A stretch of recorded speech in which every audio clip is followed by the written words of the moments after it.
Hello, welcome back to the channel. Today's video is about the Ford F-150 to F-450 2019 to 2021 driver's side airbag. Before we do any airbag repairs, we must disconnect the battery because at all times the airbag system has power going directly to it, so it remains active at all times. A 10-minute disconnection is usually a good enough time, but I like to do a little overkill where I turn the lights on just for precaution to drain all power out of the capacitors and any other power-related systems, and then I begin my repair. Whenever I'm doing a repair, I like to create space, and in this case, I would recommend removing the lower and upper steering column covers using a 5.5 millimeter socket. Next, on the sides of the steering wheel, you'll find two holes. These holes may be covered by plugs, but if you remove the plugs, it'll expose a hole on the left and the right side. That'll be your 3 o'clock and 9 o'clock positions. The tool that I used to access the service port was the Carlisle Service Tool hook and pick tool set. I'll leave the link in the description. Once you're inside of the service port, you're going to feel some resistance. That resistance is a spring-loaded pin that is used to disconnect the airbag. This is a closer look of what you'll be facing once you stick the pin through the service port. As you see, once you push it in, the spring-loaded pin moves to the left, and that's your chance to pull the left side of the airbag out. You'll also have to do the same thing for the right side.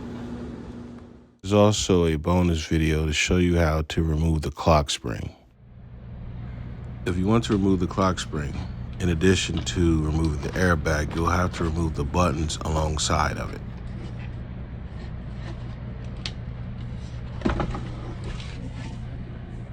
In the rear of the steering wheel, you'll see small screws that will allow you to release the buttons along with the airbag.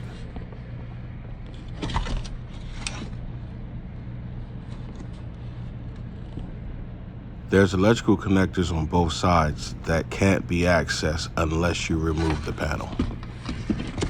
Now that that's out the way, and you remove all wires from the airbag and the selection buttons, you're now going to grab a socket and remove the center bolt from the steering wheel. In some cases, you may need a steering wheel puller to remove the steering wheel, but in this case, all I had to do was wiggle it around a little bit and the steering wheel eventually came off. It took about 2 minutes.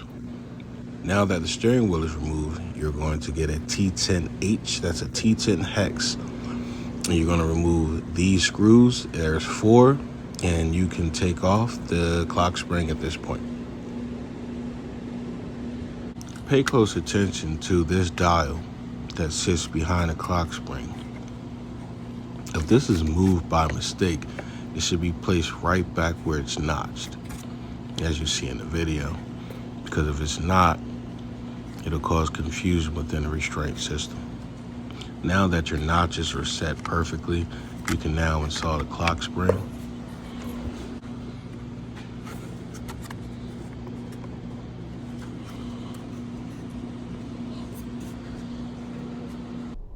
One thing worth mentioning is to never remove the white alignment tool in the video until we are completely installed.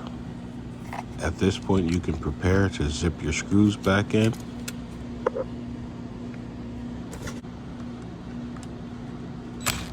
Now that the screws are in, you're going to fish the clock spring wires through the steering wheel. Your repair should look just like this video where you see the the yellow notches. Now you're ready to completely tighten your steering wheel.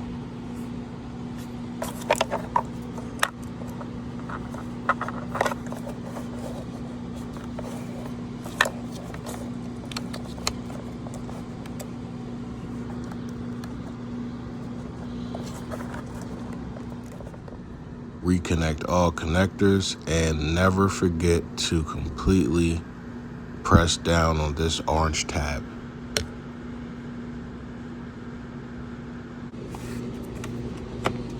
Now it's time to screw down your option buttons, and your airbag.